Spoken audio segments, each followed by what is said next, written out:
마가복음 11장 11절로 14절까지가 되겠습니다. 제가 된 신약성경 73쪽입니다.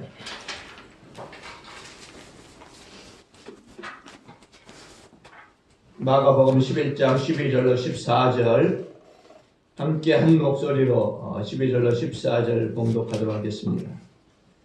함께합니다. 시작. 이튿날 그들이 베다니에서 나왔을 때 예수께서 시장하신지라 멀리서 잎사귀 있는 한 무화과 나무를 보시고 꼭 그 나무에 무엇이 있을까 하여 가셨더니 가서 보신즉 잎사귀 외에 아무것도 없더라. 이는 무화과 잎대가 아닙니다. 예수께서 나무에게 말씀하여 이르시되 이제부터 영원토록 사람이 내게서 열매를 따먹지 못하리라 하시니 제자들이 이를 듣더라. 아멘. 한번 인사합니다. 열매 맺는 성도가 됩시다. 열매 맺는 성도가 됩시다. 열매를 맺으시되 주렁주렁 열매를 맺는 저와 여러분이 되어주시길 주님을 간곡히 축원합니다. 나무가 주는 유익이 이제 몇 가지 있는데요. 소개하고자 합니다. 나무는 탄소를 줄이는 역할을 하기 때문에 온실 효과를 완화하는 효과가 있다는 거죠. 나무 한 그루의 평균 수명을 약 40년으로 잡았을 때 이 40년 동안에 약 1만 톤의 이산화탄소를 흡수한다라고 합니다. 그러니까 나무가 자연의 이 공기 정화기 역할을 하고 있는 것입니다. 또 나무는 토양 침식과 수질 오염을 막거나 경감시키기도 하고 바람을 막고 30%의 이 난방비를 절감하기도 합니다. 또 열대림은 의학을 목적으로 사용하기도 합니다. 또 나무는 사람들에게 휴양의 기회를 제공하기도 하고 야생 동물들에게 서식지를 제공한다고 합니다. 또 더운 여름철에는 사람들이 화를 덜 내게 하는 역할을 한다라고도 합니다. 또 나무는 여러 용도로 사용이 됩니다. 첫째는 목재용으로 사용이 되는데 소나무나 삼나무, 미송, 또 레드우드 같은 이 나무는 집으로 쓰는 그런 목재들로 사용되어집니다. 특별히 레드우드라고 하는 이 나무는 집을 짓는데 많이들 사용되는데 특별히 선셋 지역의 이 레드나무로 집을 지었을 경우에는 약 100년을 이렇게 또 유지한다고 합니다. 또한 나무는 가구라든가 악기를 만드는 데 사용이 되어집니다. 특별히 가뭄비 나무로는 바이올린이라든가 기타를 만든다고 합니다. 둘째는 관상용 나무가 있습니다. 관상용. 두고 보면서 즐기는 데 사용하는 나무인데 주로 아름다운 꽃을 보기 위해서 심게 됩니다. 동백나무라든가 붙들레야, 흰말채나무, 또 조판나무 등이 여기에 속합니다. 셋째는 이제 열매를 얻는 데 사용이 되어지는 나무가 있습니다. 복숭아나무라든가 대추나무, 잣나무, 감나무, 배나무, 사과나무 열매, 그 다음에 자두나무, 살구나무, 포도나무 등등 있습니다. 특별히 성경에도 여러 종류의 나무가 나오는데 예수님은 어떤 종류로 쓰이는 나무를 강조하셨을까? 목재용일까? 관상용일까? 열매용일까? 열매용입니다. 복음서에 보시면은 이제 예수님이 열매를 얼마나 많이 강조하시는지 모릅니다. 특별히 공생애를 시작하시면서 그에게 합당한 열매에 대해서 말씀하고 계십니다. 열매로 그들을 안다라고 말씀하시고 열매 거둘 때가 가까웠다라고 말씀하시면서 또한 아름다운 열매를 맺지 아니하는 나무마다 찍혀 불에 던져지느라고 말씀합니다. 또 씨 뿌리는 비유에 대해서 이렇게 말씀합니다. 마가복음 4장 8절에서는 더러는 좋은 땅에 떨어짐에 자라 무성하여 결실하였으니 30배나 60배나 100배가 되었느니라고 말씀합니다. 또 요한복음에서는 12장 24절에서 한 알의 밀이 땅에 떨어져 죽지 아니하면 한 알 그대로 있고 죽으면 많은 열매를 맺느니라고 말씀합니다. 그러면서 15장 5절에서는 나는 포도나무여 너희는 가지라 그가 내 안에 내가 그 안에 거하면 사람이 열매를 많이 맺나니 나를 떠나서는 너희가 아무것도 할 수 없음이라 이렇게 말씀합니다. 사도 바울도 열매를 강조합니다. 바울 서신에 보시면 전도 열매, 거룩함에 이르는 열매, 성령의 열매, 또 의의 열매, 입술의 열매, 선한 열매에 대해서 말씀합니다. 그리고 에베소서 5장 9절에서는 빛의 열매는 모든 착함과 의로움과 진실함에 있느니라 이렇게 말씀합니다. 오늘 본문의 말씀에서도 열매를 말씀하세요. 예수님께서 날개를 타시고 예루살렘에 입성하신 후에 성전을 둘러보시게 됩니다. 그러면서 베다니로 가셔서 이제 주무시게 되는데, 예루살렘에서 베다니까지의 거리는 요한복음 11장 18절에 보시면은 오리 정도라고 합니다. 그 거리가 오리 정도. 근데 영어 성경에 보면은 2마일로 나와 있으나 2마일. 베다니라고 하는 것은 가난한 자의 집이라고 하는 뜻입니다. 가난한 자의 집. 가난한 계층의 사람들이 많이 살다 보니까 아마 이런 이름이 붙여지지 않았을까라고 하는 생각이 듭니다. 그러면 왜 예수님이 베다니에 가셔서 주무셨는가? 물론 그 이유에 대해서는 자세히 나와 있지는 않습니다. 그러나 추측건데 아마도 사랑하는 사람들이 있기 때문에 그곳에 가셔서 주무시지 않았을까라고 하는 생각을 갖게 됩니다. 베다니에는 특별히 여러분들이 잘 아시는 나사로라든가 마르다와 마리아의 가정이 있는 곳입니다. 아무튼 예수님이 베다니에 가셨다가 가난한 동네여서인지 아침을 잡수시지 못했다라는 거죠. 그리고 오늘 12절에 보니까 시장하셨다라고 합니다. 시장하셨다. 예수님이 베다니에서 예루살렘을 향해서 가시다가 멀리서 잎사귀 있는 무화과 나무를 보시고서 가시게 됩니다. 시장하시니까 아침 대용으로서 무화과 나무 열매를 드시고자 하셨던 것이죠. 그러니까 욕이라도 하시려고 하신 것입니다. 그런데 잎만 무성하고 열매가 없던 거죠. 이때 예수님이 저주하시게 됩니다. 14절에 보니까 14절 함께 볼까요? 14절 한번 다 같이 봅니다. 14절 다 같이 봅니다. 시작. 예수께서 나무에게 말씀하여 이르시되 이제부터 영원토록 사람이 네게서 열매를 따먹지 못하리라 하시니 제자들이 이를 듣더라. 아멘. 이제부터 영원토록 사람들이 내게서 열매를 따먹지 못하리라 이렇게 말씀합니다. 그리고 결국 이 나무는 21절에 보면 말라서 죽었다라고 합니다. 말라서 죽었다. 오늘 본문의 말씀은 많은 궁금증을 갖게 하기도 하고 오해를 불러일으키기도 합니다. 왜 예수님께서 무화과 나무를 저주하셨을까? 사실 무화과 나무는 잘못이 없습니다. 13절 끝부분에 보시면은 이는 무화과의 때가 아닙니다. 이렇게 분명히 말씀합니다. 무화과의 때가 아니다라고 말씀하고 있어요. 그럼에도 불구하고 무화과 나무는 열매를 맺지 못함으로 예수님으로부터 저주를 당하게 됩니다. 예수님도 무화과 나무의 때를 누구보다 잘 알고 계시니까 열매를 얻으시려면은 무화과 나무의 때에 오셨어야 합니다. 근데 열매가 없다고 하는 이유로서 저주하셨다라는 거죠. 그러면 이유가 무엇일까? 왜 예수님께서 무화과의 때가 아님에도 알고 계심에도 불구하고 왜 무화과 나무를 저주하셨느냐는 거죠. 여기서 우리는 무화과 나무에 대해서 좀 알 필요가 있다는 거예요. 무화과 나무는 보통 나무와는 다르게요, 한 가지 특징이 있습니다. 뭔가니 보통의 나무들은 잎이 먼저 나오고 나중에 열매를 맺는데 이 무화과 나무는 잎사귀가 나오면서 동시에 열매를 맺힌다는 거죠. 그러니까 잎사귀가 있다라고 하는 것은 열매를 가지고 있다라고 하는 말도 되는 거예요. 그리고 무화과 나무는 1년에 3차례 열매를 따먹을 수 있습니다. 이스라엘에서 이제 무화과 나무의 이 본격적인 추수는 6월경이나 7월경을 말합니다. 그런데 이른 시기인 3월이나 4월에도 열매를 따먹을 수 있고 늦은 시기인 9월이나 10월에도 열매를 따먹을 수 있다는 거죠. 그러니까 무화과 나무는 열매를 그만큼 자주 맺히고 많이 맺힌다는 겁니다. 예수님이 무화과 나무 열매를 찾으셨다라고 하는 것은 순환절을 앞둔 시기였기 때문에 3월이나 3월경이었을 것입니다. 그러니까 예수님의 입장에서는 잎사귀가 있으니까 무화과 나무 열매가 있을 것이다 라고 생각하시고 그곳에 가셨던 거예요.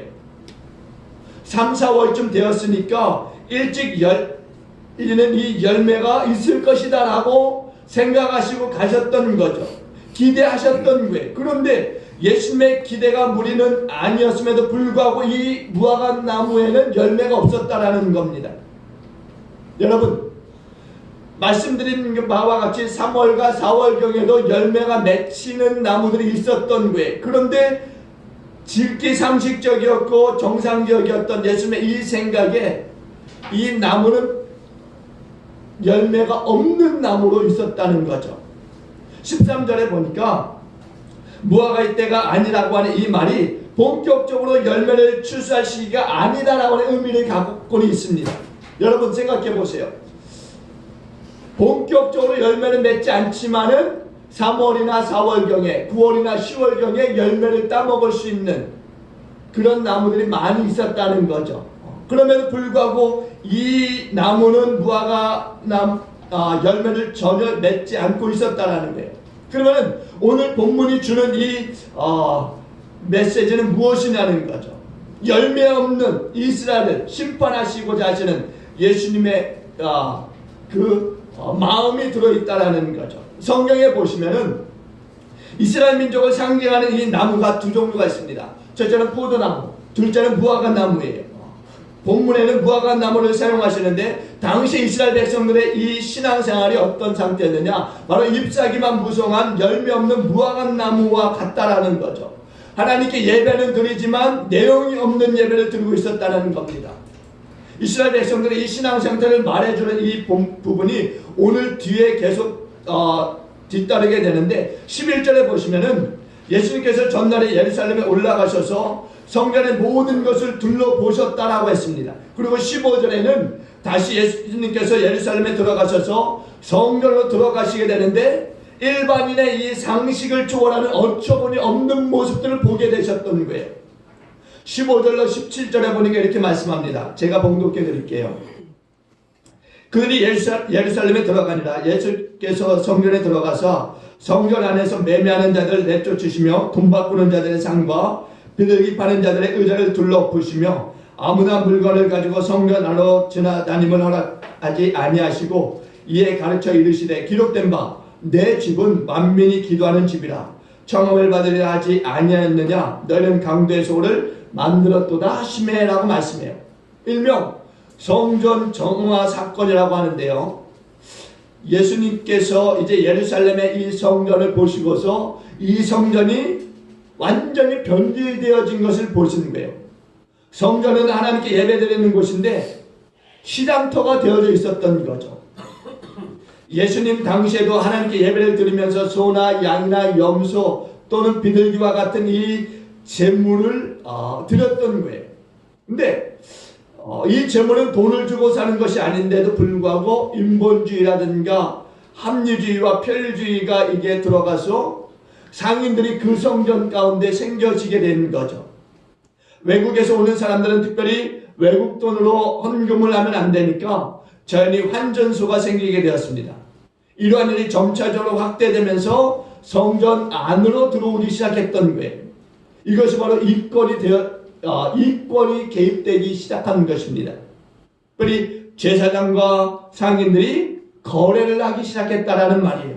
그러다 보니까 성전에서 재물을 매매하게 되었던 겁니다. 돈을 바꾸게 되었고 비둘기까지 파는 일까지 생기게 된 것입니다. 즉 신앙의 타락이 이루어진 거예요. 생각해 보세요. 하나님을 만나는 성전이 물건을 매매하는 곳으로 변질되어지고 제사장들은 제사장대로 이권의 마음이 가 있고 예배드리는 곳이 시장터가 되어져 있었던 거예요. 제사장들이 예배드리는데 마음이 있을 수가 없었던 거죠. 사육에 눈이 멀게 되었고 예배는 형식에 빠지게 된 것입니다. 예배의 거룩함도 없고 하나님을 만나려고 하는 간절함도 없고 하나님께 영광을 돌려야 한다라고 하는 생각과 소망도 없었던 거예요. 그러니까 예수님이 이 광경을 보고 얼마나 화가 나셨을까. 그래서 말씀하신 것이 내 집은 만민의 기도하는 집인데 너희가 강도의 소를 만들었다라고 책망하시고 계신 겁니다. 잎사귀만 무성하고 열매가 없는 이스라엘 사람들의 이 타락한 신앙을 볼 수가 있는 거예요.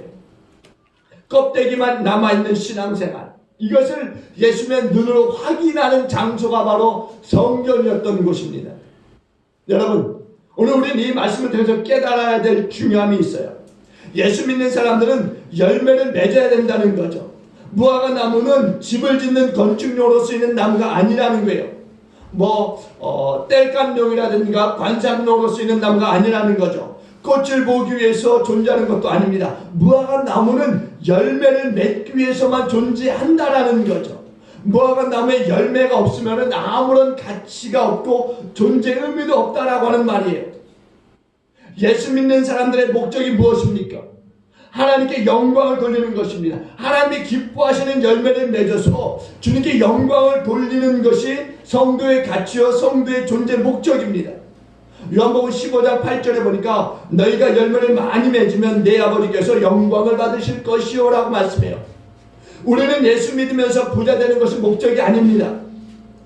또 예수 믿어서 출세하고 폼 잡는 것이 목적이 아닙니다. 만사형통해서 떵떵거리고 사는 것이 목적이 아니라는 거예요. 하나님이 찾으시는 열매, 하나님이 원하시는 열매를 맺어서 하나님께 영광 돌리는 것이 저와 여러분의 존재 목적인 줄로 믿습니다. 그러니까 여러분, 하나님께서도 우리에게 열매를 찾으시고 계시다라는 거예요. 오늘 예배드리는 저와 여러분은 잎사귀만 있고 열매도 풍성한 그런 나무가 되어주시길 주님으로 축원드립니다. 경건의 모양도 있고 경건의 능력도 있는 신앙생활이 되시길 주님으로 축원드립니다. 내용도 있고 형식도 있는, 그래서 꽃과 열매도 있는 인생으로 살아가시는 저와 여러분들이 되어지길 바랍니다. 인생에는 두 종류가 있어요. 꽃을 피우기 위해서 살아가는 인생과 열매를 맺기 위해서 살아가는 인생이 있는 거죠. 여러분, 어떤 인생을 원하십니까? 꽃을 피우기 위해서 살아가는 인생입니까? 아니면 꽃과 같은 인생뿐 아니라 열매도 맺는 인생입니까? 저와 여러분들은 꽃뿐 아니라 열매도 많이 맺는 인생이 되어야 될 줄로 믿습니다. 꽃을 볼 때는 아름다운 것이다 라고 볼 수 있습니다. 그러나 그 아름다운 것이 얼마나 가느냐는 거죠. 그 화려함, 그 꽃이 주는 그 화려함, 그 아름다움이 과연 얼마나 갈 수 있을까? 성도는 꽃과 같은 인생을 추구하면 안 된다는 거예요. 인생은 꽃이 아니기 때문입니다. 꽃과 같이 예쁘고 화사하고 아름다운 것은 오래 갈 수 없다는 거예요. 꽃을 보십시오. 반짝이는 것이 얼마 가지 못한다는 거예요. 아무리 예쁜 꽃이라 할지라도 얼마 가지 않아요. 길어야 한 달, 또 짧으면 1, 2주, 그리고 끝이 나는 거죠. 우리 인생이 한때만 반짝이고 끝이 난다면 안 된다는 거죠. 꽃처럼 예쁘게는 살아도 꽃과 같은 인생이 되어져서는 안 된다는 거예요. 여러분, 성도는요 반드시 열매 맺는 인생이 되어져야 될 줄로 믿습니다. 인생은 꽃도 있어야 하지만 반드시 열매도 있어야 한다는 거예요. 비록 화려한 꽃은 없다 할지라도 열매 맺는 인생으로 살아가시는 저와 여러분이 되어주시길 주님으로 축원드립니다. 여러분, 하나님이 우리를 이 땅에 보내신 것은 화초로 꽃을 피우기 위함이 아니라 열매를 맺게 하시기 위함이라는 거예요. 그런 의미에서 성도는 꽃과 같은 인생보다는 열매 맺는 인생이 되어져야 된다는 거예요. 여러분, 오늘 본문에서 우리가 좀 더 깊이 생각해야 될 것이 있어요. 예수님은 무화과 나무의 때가 아닐 때에 열매를 찾으셨다라는 거예요. 무화과의 때가 아닌데도 불구하고 열매를 찾으셨다. 헬라어 원어에는 때를 카이로스라고 합니다. 카이로스는 우리가 계획한 시간이 아니라 하나님이 계획하신 시간을 말하는 거예요. 우리는 예수님이 열매를 찾으시는 때에 열매를 돌릴 수 있도록 언제든지 열매를 준비하고 있어야 하는 성도라는 거죠. 우리는 때에 있어서 지극히 자기중심적인 것들이 많아요. 때를 내가 만들어간다라는 거죠. 그러니까 내가 준비되면은 때가 되어졌다라고들 생각하는 거예요. 교회에서도 보면은 어떤 것을 누가 하면 좋을까라고 하는 그런 기도를 하게 되면은 이제 성령께서 생각나시게 하는 분들이 있어요. 그래서 말하면 순종하는 사람도 있는가 반면에 거절하는 사람도 있습니다. 어떤 분들은 뭐를 시키면은 자기의 때가 되지 않았다라고들 말씀하세요. 물론 이것은 겸손하기도 하지만 때로는 열매가 없는 부분인 것을 우리는 알아야 된다는 거죠. 열매라고 하는 것은 주님이 찾으실 때 있어야 되는 거예요. 우리가 어떤 모임에 가입하게 되면은요, 해마다 소위 임원 선출이라고 하는 것을 합니다. 그래서 회장이라든가 부회장 그리고 총무 등을 선출하게 됩니다. 그런데 어떤 모임에서는 회장이 되려고 한다라는가 하면은 또 어떤 모임에서는 회장이 안 되려고 한다를 합니다. 아마도 모임의 성격에 있어서 좀 차이가 있을 거라고 생각되어지는데, 근데 저는 이 차이를 얘기하려고 하는 것이 아니라 임원을 선출할 때 회원들이 이제 추천을 하고 동의 제창을 얻어서 이제 자이든 따이든 회장으로 뽑힌다는 거죠. 그런데 여기에 문제들이 생겨요. 어떤 문제냐? 회장으로 뽑힌 분들이 단호하게 거절하는 경우들이 상당히 많이 있다라는 거예요. 특히 교회에서는요, 이런 일들이 비일비재하게 문제들로 발생하게 된다는 겁니다. 뽑힌 사람은 거절하고 뽑는 사람들은 해야 된다라고 하고, 물론 뽑힌 사람은 그거에 대해서 거절할 수 있어요. 그럼에도 불구하고 많은 사람들이 그 사람을 세우고자 하는 것은 그 사람이 똑똑하거나 또 능력이 있어서가 아니라는 거죠. 분명한 것은 부족한 것을 알면서도 뽑는 경우들이 많이 있다라는 거예요. 부족한 것을 알면서도 대단한 실력자를 교회에서 뽑는 것이 아니라는 거죠. 그리고 그 사람을 뽑으면서 엄청난 기대를 하는 것도 아니라는 거예요. 그냥 열심히 성실하게 흐트러지지 않고 맡은 기간 충성하는 그런 일꾼으로 일하기를 원해서 뽑는다라는 거죠. 여러분, 일은 하나님이 하시는 줄로 믿습니다. 내가 하는 것이 아니라 하나님이 하시는 거예요. 만일에 주님이 열매를 찾으실 때 나는 아직 준비가 되지 않았다라고 해서 일을 하지 않는다면 어떻게 될까? 나중에 때가 준비되면 하겠다라고 하면 어떻게 될까? 어떤 회사에서 어떤 사람에게 일을 맡기는 데 있어서 사업 계획서를 제출하라고 합니다. 그런데 이 사람이 아직 준비를 못했어요. 그럼 어떻게 되는 것입니까? 사용하지 못하는 거, 일할 수 없는 겁니다. 사용하려고 하는 사람의 때에 맞추는 것이지 바로 일하는 사람의 때에 맞추는 것은 아니라는 거죠. 우리가 일할 때 하나님의 때에 맞춰야 될 줄로 믿습니다. 내 때가 아닌 줄로 믿습니다. 내가 아무리 준비되어 있다 할지라도 주님이 찾지 않으시면은 아무 소용이 없다라는 거예요. 내가 생각하는 이 열매를 맺었다고 해도 주님이 사용하지 아니하시면 아무짝에도 쓸모없는 열매가 되어진다라는 거죠.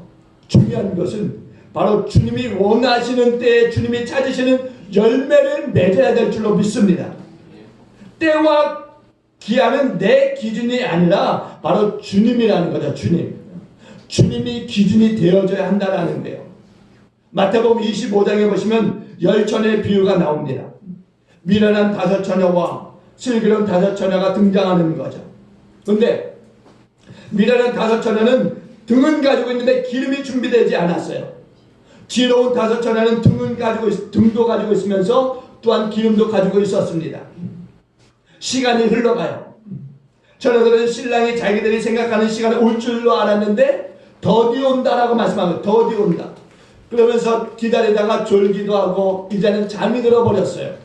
그런데 밤중에 신랑이 온다고 맞으러 나오라고 말하는 거죠. 처녀들이 이제 너무 반가워서 등을 준비하는데 미련한 처녀들이 보니까 등불이 꺼져 있는 거예요.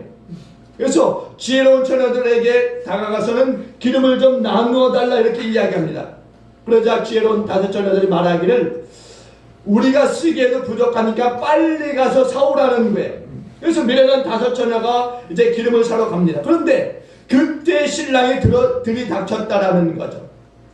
지혜로운 5처녀는 신랑과 함께 혼인잔치에 들어가고 문이 닫히게 됩니다. 그리고 그 후에 미련한 5처녀가 이제 기름이 준비되어서 왔지만은 이미 문은 닫혔다라는 거예요. 여러분, 등불이 있다고 해서 신랑을 맞이하는 것은 아니라는 거예요. 열매가 있다라고 해서 주님께 드릴 수 있는 것이 아니라는 겁니다. 언제나 기름을 준비해서 신랑을 맞이하듯이 언제든지 열매를 맺고 있어서 주님이 찾으실 때의 기쁨으로 드릴 수 있어야 할 줄로 믿습니다. 만일에 기름을 준비하지 못하면 신랑을 맞이할 수 없듯이 열매를 맺지 못하면 무화과 나무가 되어서 책망받고 저주받을 뿐이라는 거예요. 이제부터 영원토록 사람이 내게서 열매를 따먹지 못하리라. 우리는 언제나 열매를 맺고 있어야 될 줄로 믿습니다. 그러면 어떻게 하면 열매를 맺을 수 있을까? 성령의 인도하심을 받아야 되는 거죠. 날마다 성령의 인도하심을 받으면서 살아가는 저와 여러분이 되어져야 될 줄로 믿습니다. 우리가 성령의 시대에 살고 있으면서 성령의 도움을 받지 않는다라고 하면은 그 신앙생활이 제대로 이루어질 수 있을까? 로마서 8장 26절에 보니까 성령은 우리의 연약함을 도우신다라고 말씀해요. 우리의 연약함을 도우신다라는 게, 요한복음 14장 26절에서는 성령이 모든 것을 가르치시고 예수님이 말씀하시는 것을 생각나게 하신다 이렇게 말씀하고 있어요. 그러니까 성령의 인도하심대로 살면은 신앙생활의 열매는 저절로 맺혀지게 되어 있다라는 거죠. 여러분, 신앙생활의 열매는 내가 맺고 싶다고 해서 맺는 것이 아니라는 거예요. 내 의지가 누락되어져서 되는 것이 아니라는 거예요. 성령의 인도하심이 반드시 있어야 된다라는 거죠. 여러분, 성령께서 여러분의 마음에 생각 나게 하시는 대로 순종하면은 반드시 열매를 맺게 되는 줄로 믿습니다. 그래서 하나님이 원하시는 열매를 맺는 것은 결코 어려운 것이 아니라는 거예요. 왜? 성령의 인도하심을 따라서 살게 되면은 열매를 맺을 수 있다라는 거죠. 어떤 사람들은요 5년 10년 되어야 열매를 맺는 분들도 있어요. 집사나 권사 같은 직분을 받았다라고 해서 저절로 열매 맺는 것이 아니라는 겁니다. 성령의 인도하심을 따라 살아갈 때야만 열매를 맺게 되는 줄로 믿습니다. 성령의 인도하심을 따라 살아가는 그 순간부터 열매를 맺게 되는 거예요. 오늘 예수를 믿었다 할지라도 성령의 인도하심을 받는 사람이라면 반드시 열매를 맺는 줄로 믿습니다. 저희 집에요 화분 몇 개가 있어요. 처음 이곳으로 이사 오면서 이제 화분을 가져다 주신 분이 있습니다. 선물이 들어온 거예요. 근데 이 나무를 이제 기르는 데 있어서 잘 기른다고 했지만 한 1년 정도 가니까 이제 시들어 가면서 죽기 시작하더라고요. 나중에는 보니까 아예 잎사귀를 다 시들어 버리고 이제 가지까지 말라버리는 그런 상태에 이르렀어요. 그래서 보기에도 그렇고 내버릴까 싶어서 내버리려고 하다가 지저분한 것들 다 잘라버리고 4층에 올려두었습니다. 그리고 물을 줬어요. 그런데 몇 달이 조금 지나니까 가지에서 새순이 올라오더라는 거죠. 시간이 좀 지나니까 새순이 올라오더라는 거예요. 물론 햇빛 잘 드는 곳에 갖다 놓았고 물도 주었습니다. 그런 일들이 있고 나서야 이제 시간이 지나고 나니까 그 가지에서 새순이 올라오더라는 거예요. 물과 햇빛을 공급받으니까 열매가 저절로 생겨나더라는 거죠. 성도는요 성령으로부터 하나님의 능력을 공급받으면 열매는 저절로 맺게 되는 줄로 믿습니다. 예수 오래 믿어서 열매를 맺는 것이 아니라 하나님의 능력을 공급받으면 그 순간부터 열매를 맺는 줄로 믿습니다. 요한복음 15장 5절에 그가 내 안에 내가 그 안에 거하면 사람이 열매를 많이 맺나니라고 말씀해요. 예수님께 붙어 있으면 생명력 있는 성도가 되어서 열매를 맺는 줄로 믿습니다. 갈라디아서 5장 22절과 23절에 보니까 성령의 9가지 열매들이 등장해요. 보니까 오직 성령의 열매는 사랑과 희락과 화평과 오래 참과 자비와 양선과 충성과 온유와 절제니 이 같은 법을 금지할 법이 없느라고 말씀해요. 여러분 성령의 인도를 따라서 살게 되면은 이런 9가지 열매들을 주렁주렁 맺게 되는 줄로 믿습니다. 여러분 지난해가 아니에요. 어제가 아니라는 거예요. 오늘 성령의 열매가 맺는 내가 되어주시도록 성령의 인도하심을 받아 살아가는 저와 여러분이 되어주시기를 주님으로 축원드립니다. 여러분 생각해 보세요. 성령의 열매를 주렁주렁 맺어가는 그 성도를 볼 때 얼마나 부럽습니까? 근데 부러움만 가지고 있을 필요가 없다는 걸 여러분들도 기대하시며 살아가실 수 있길 주님으로 축원드립니다. 여러분들도 성령의 인도하심을 받으면은 그런 열매를 맺히는 것은 시간 문제라는 거죠. 여러분 중에서 성령께서 마음을 주셔서 그렇게 살아가야 하는데 그렇게 하지 못하는 영적인 부담을 가지고 있는 분들이 있을 수 있어요. 그러나 그런 영적인 부담이 있을 때 순종하시면은 반드시 열매 맺으며 살아가게 될 줄로 믿습니다.